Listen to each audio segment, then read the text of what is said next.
presented by Ragini Music.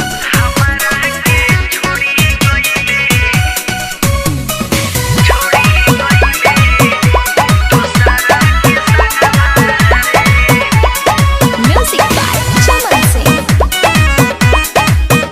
Mixed by Ragini Recording Studio, Mirganj. हमारा के छोड़ी गईले दूसरा के संगमा रे। हमारा के छोड़ी गईले दूसरा के संगमा रे।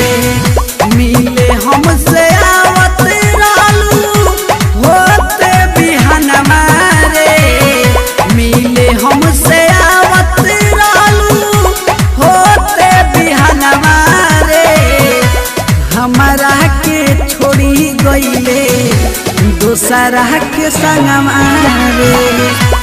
हमारा के छोड़ी गईले दूसरा के संगमा रे।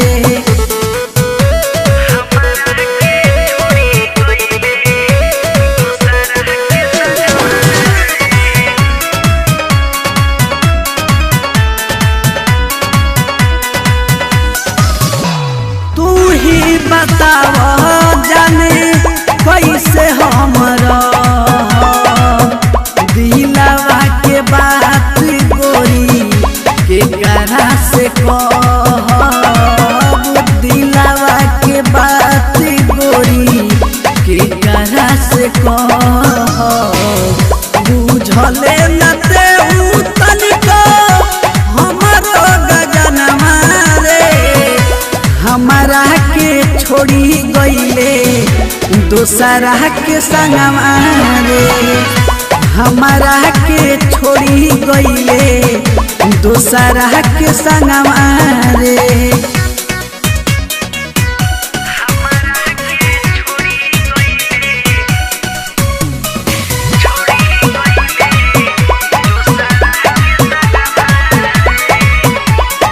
Music by Chaman Singh.